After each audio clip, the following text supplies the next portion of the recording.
So I just got back from seeing The Great Wall, and I was not bored while watching the movie. So,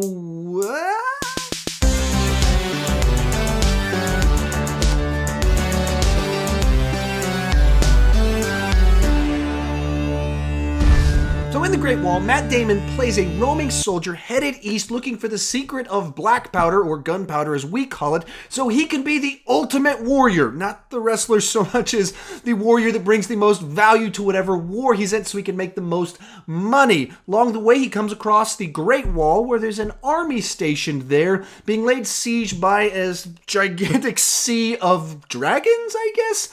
And thus we have our movie. Now I'm struggling a little bit to know how exactly to review this movie because in the one sense the movie kind of feels like it's trying to be this big, grandiose epic, but at the same time, at the core, it's just kind of a B monster movie with a grandiose, beautiful setting. And so I struggle back and forth by which scale I review the movie. So let's just go into the specifics of it. Let's talk about the good. So in this movie, it is gorgeous. It is a beautifully shot movie where just the color palette to it just kind of is just delicious, for lack of a better word, to just look at these images. Beyond that, the action in it is shot very well. You can see what's going on. They come up with creative, new, different ways to kill our dragon monster things in each different battle sequence throughout the movie, and so it's quite exciting, and there's always something new to each battle. Along those same lines, from the trailer, I was wondering if this is going to be kind of like a slow burn leading up to a big, gigantic third act, and it's not really like that. There's 4 or 5 of these big, gigantic battles with the dragons in it. So if you're expecting it to kind of like be a slow crawl to this big battle at the end, it's not like that. You're going to see multiple different battles with the dragons, all of them large scale, and them using different tactics to try and defeat them along the way. And with that, because there's so many battles, it's never boring. There's a few times that it maybe lulls a little bit, and as soon as you're like, oh, where's this go? Big gigantic battle happens with something new that's brought to the table. And one final positive, the chemistry between Matt Damon and his partner works pretty nicely. In particular, the partner has some funny lines, some little jokes. If anything, I would have liked more of that kind of sprinkled more evenly throughout the film. I think it would have done the film well. That's the good, so let's get into the bad. So this movie is kind of all over the place. The big thing I was thinking as I was watching the movie is the editing on it is just choppy as can be. You'd have these big, gigantic battle sequences that are shot very nicely, cut very nicely, and then in dialogue scenes, it would be like people are talking, then suddenly we just cut to something else with different people happening. No establishing shots, nothing kind of transitioning, just immediately to something different. That was the big thing throughout the movie, just how choppy the editing was in the big grandiose sense, not in the, poorly edited action sequence, besides the one at the beginning. Not in that sense, but just the way it's constructed and put together. I actually looked into this before I did this review to see if maybe the foreign cuts for it are 30 minutes longer and they just cut so much out of the movie that it made the movie feel choppy, and it doesn't seem to be the case. It's just a really choppily edited movie. Other things in the movie are choppy. For example, Matt Damon's accent. I haven't seen all of Matt Damon's movies, but this was kind of one of the worst performances I've seen from him. And somewhat because they tried to give him an accent, the movie set in a very ambiguous time setting. And for that, they didn't want to give him a specific accent, I think. And so they tried to craft a unique one. And it's in and out throughout the whole movie. Very odd. Some of the way he interacts in some of the scenes is just very, very strange. So Willem Dafoe's in the movie and he feels unnecessary in this movie. He doesn't need to be here. Someone else could have played the role. He doesn't bring any of his Willem Dafoe-isms to the role, and so it just felt a bit odd, and the character in general seemed very strange, his role in the movie.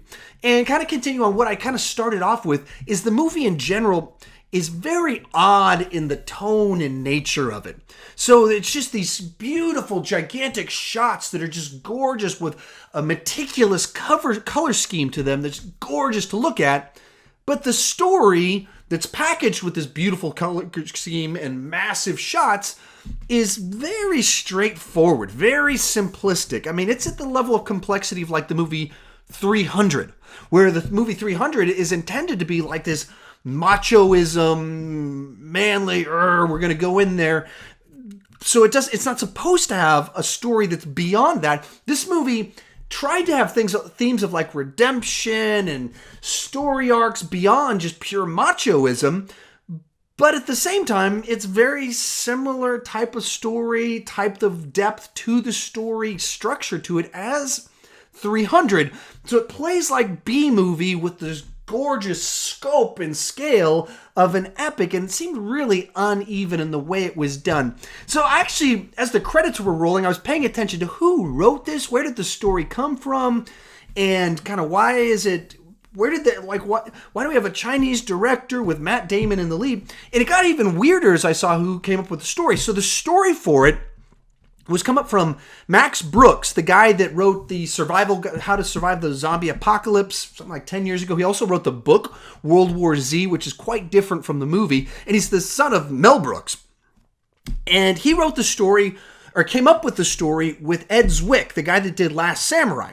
Now, you kind of put these two things together. World War Z, like the wall of zombies run up walls. Remember those images from the movie? So that guy that came up with that book that movie was based off of, with white savior, Last Samurai director, and you start to see where this movie kind of came from a little bit. But it was written by 3 other guys. One of them being the guy that worked on the first 4 Jason Bourne movies. So, very odd the way this movie came together. Strange mix of tones. But at the end of the day, as I'm trying to figure out how to rate this one, trying to bring all these thoughts and pieces together, I wasn't bored. I did enjoy it. It was interesting. And here, I was thinking about kind of going lower with it. And then I had this thought. If I rented this movie from Redbox one day, except it wasn't a big Hollywood production. It was like I just checked out some foreign film and it had a much lower budget with this plot, with worse special effects. And if I watched this movie as the action was shot with the big wide takes, the amount of humor that was in it, and it's like a $30 million direct-to-Blu-ray epic film like this, and I watched it, I would go, I enjoyed that. So at the end of the day, I feel like I'm knocking this movie and holding it back because it had a big budget, because it was gorgeous. The expectations seem to be higher when it's really just kind of a B movie with a big budget that's gorgeous. So with that said, I can't knock it that much. I'm going to go 7 out of 10 on this one. I think that that's a fair rating for it. I recommend it just enough. If you saw the trailer and you thought, I could tolerate that, you'll like this movie. You won't be bored. It's quite gorgeous to look at. If you saw the trailer and you went, I'm not going to like that, it's not going to win you over. But for the right audience, this is a movie that you will enjoy. But think of it as a monster movie. Think of it as a B movie. Go in with that mindset, and I think you will enjoy this movie. I give it a 7 out of 10. And if I'm being honest, I liked it quite a bit more than I was expecting. And especially, like I said, if I rented this from Redbox, I would be like, oh, that was a great $2 spent on that Blu-ray. You don't need to rush out to see this one in the theater, though. I'll put it that way. But how about you? What did you think about The Great Wall? Tell me in the comment section what you thought about it. And also, were you bothered by the fact that it's a Chinese setting based on Chinese lore starring Matt Damon? Did you get a white savior vibe to it? I didn't get that impression. I got the impression it was much more of very much reverent of Chinese culture. The heroes are the Chinese people. It's not really Matt Damon. He's just a good warrior that tags along with them on their stuff. And he provides the eyes for people like myself that aren't immersed in Chinese culture. And so then we see things and learn things because of his perspective. The same way in something like Star Wars, R2-D2 and C3PO were kind of the people going on this journey that gave us the audience's perspective. That's kind of what Matt Damon does as an outsider going into their world. But is that was your take, or did you get a different take to it from it? Tell me in the comment section. Let's talk about the movie. Let's talk about the implications for Hollywood and the way they cast and make movies like this, because I would love to talk about it, because I don't want to just talk about movies. I want to talk about movies with you. If you're new to my channel, if you never clicked that subscribe button, please consider clicking that subscribe button. During the work week, I do a movie news roundup several days a week where I talk about movie news. I also do 3 or 4 movie reviews each week, as well as a live show on Sundays where I can interact back and forth with you guys a little bit. With all that said, thank you so much for watching.